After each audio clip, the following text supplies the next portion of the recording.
Good morning, Platte County Pirates. I'm Charlotte Hammond. And I'm Jack Edwards. Welcome to PCTV News. The school year is in full swing, but students still have a lot of questions. Today we'll be showing an interview with Dr. Jones, where we asked him questions submitted by you, the students.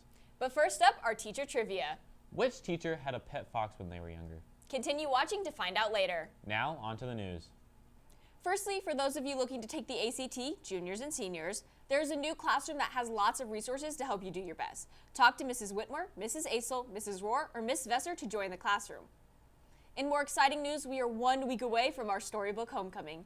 You should receive a new ballot this week, so remember to vote for Homecoming Court. Our Spirit Week for HOCO also starts next Monday with Sleeping Beauty Day, so wear your pajamas to school. The rest of the Spirit Day themes should be on the screen now. For local city news, Union Station's new exhibit opened recently. Maya, the exhibition, The Great Jaguar Rises, is a dive into the world and cultural achievements of the Maya. Now back to Jack with all of the games happening this week. As always, we have a jam-packed week for sports. This Friday, we have a football game against Raytown, so good luck to our Pirate athletes.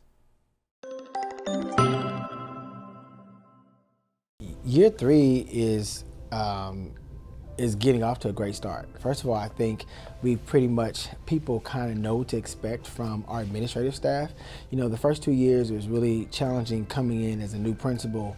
One, we were in COVID, right? And we had masks on, so we couldn't meet, so parents couldn't meet me up close and personal. I think just the relationships alone has improved 110% just because I've had that type of interactions with people out in the community, and I think that has been the biggest impact is one, the relationships have improved because people are knowing who we are, you know, what we're about, what are our values, those type of things. I think it's been a big change. How we're trying to improve students a sense of belonging, right? So you look at us celebrating everybody's culture. I think that has been a game changer since in the last 3 years of how do we start acknowledging and recognizing the different subgroups of kids we have here? Are their voice being heard in our school? How do we amplify that?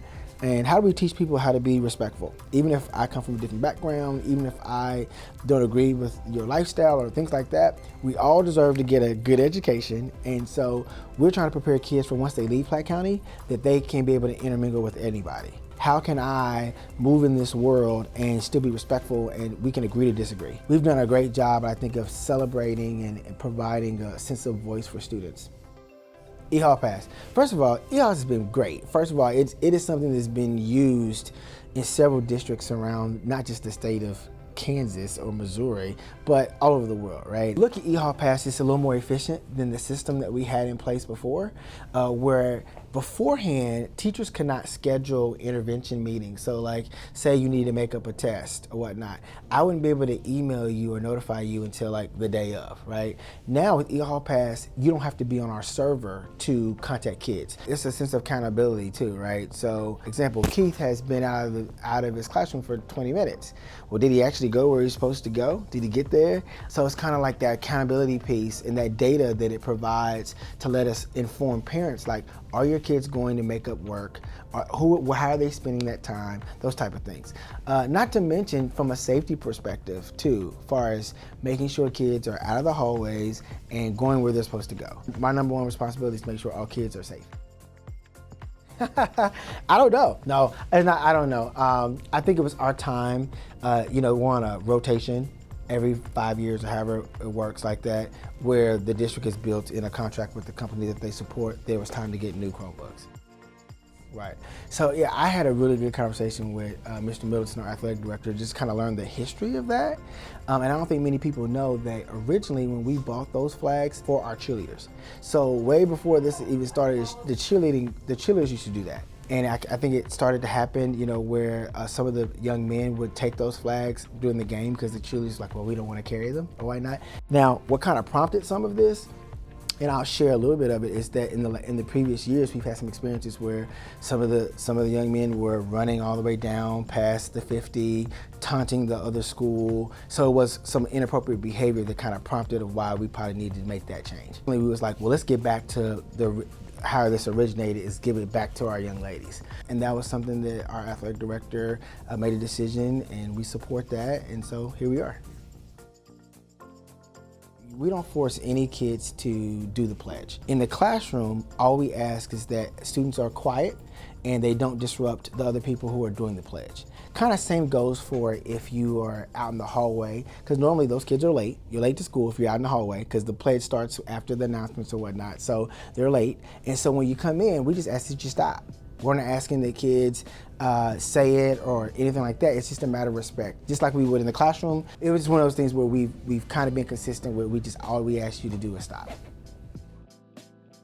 We're trying to be consistent across the board, right? Where we're not penalizing the entire student body for a handful of kids. So we are trying to build back a incentive rewards program or a system where we can reward kids for doing the right thing. We've always tried to do that. However, some stuff is just good for the masses, right? All kids need some structure and some expectations because we've seen good kids make poor decisions too, especially if you have no process or no structure in place. So we still have to set some expectations, even though some of our kids are not making those poor choices. It still is kind of like what's right is right.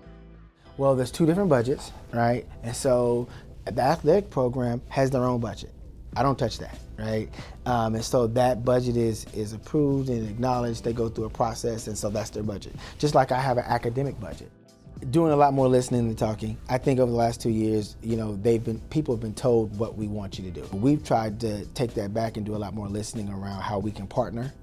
There were some things we was like, hey, this is coming down from the top. Like, this is just what we're doing. Post-pandemic, we felt like kids had forgot how to go to school. People had not been in a routine of expectations. And so we really wanted to start off the year being very clear and concise about like what the expectations were. We also know that safety is a prime example. We have 3 buildings. We know that we're moving into a new building, and if kids don't take their safety important or they don't take it serious, then we don't want to be on the news, or we don't want things to happen here at Platte County High School because we didn't do our job, we weren't responsible. To say the expectation is that every kid will be in class on time.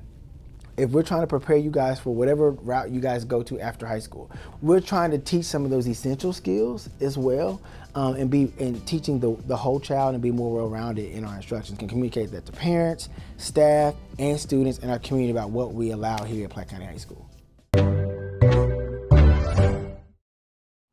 A huge thank you to Dr. Jones for fitting us into his busy schedule and answering all the questions from the student body.